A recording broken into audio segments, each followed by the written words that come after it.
السلام عليكم خوتي، واش راكم شوي؟ ان شاء الله تكونوا بخير وعلى خير وبألف خير. تعازينا الخالصة للشعب السوري الحر والمقاوم. قبل ما نجوزوا للتفاصيل ديروا لنا اعجاب للفيديو واشتركوا في القناة باش يوصلكم كل جديد حول اخبار الجزائر.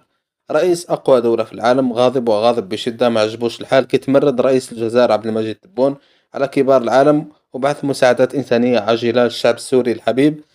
كما تعرفوا زلزال عنيف ضرب سوريا وتركيا ووقعوا آلاف وآلاف ضحايا، يعني سوريا من بكري ماش ناقصها.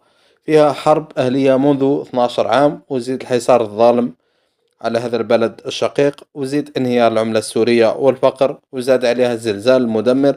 ولا حول ولا قوة إلا بالله. اللهم لا نسألك رد القضاء بل نسألك اللطف فيه.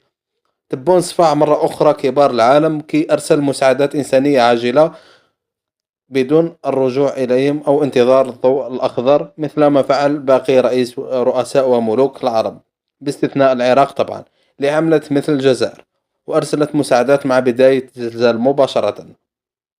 بايدن قلق بزاف، وفي اجتماع عاجل لمجلس الشيوخ الأمريكي ظهر بايدن قلقان ولمح لتصرف الرئيس الجزائري، وقال أنه هناك دولة عربية في إفريقيا تجاوزت كل الخطوط الحمراء وأصبحت تعصي أوامرنا بشكل وقح، ناهيك عن توحيدها لصفوف المخربين في فلسطين، ويقصد هنا المقاومة الفلسطينية الحرة.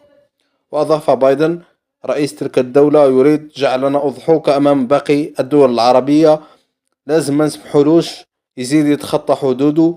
لكن المشكل انه ذاك البلد هو المتحكم في البترول والغاز، خاصة في السوق الأوروبية، وأصلا راهي كان مشكلة نتاع النفط ومشتقاته بسبب الصراع في أوكرانيا. يعني سي بايدن حب يقولكم الجزائر شدتنا من اليد لتوجعنا.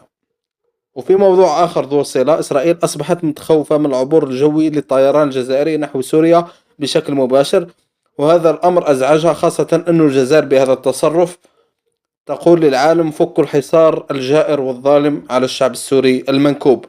وهذا أمر ما عجبش هذا الكيان اللي قال رئيس حكومته بنيامين نتنياهو: الجزائر أصبحت صين العرب، ولم نعد نستطيع فعل شيء حتى ونحن على حدودها بعد تطبيع العلاقات مع المغرب بسبب توفرها على أحدث الطائرات والدبابات الحربية والأس 500 الدفاعية.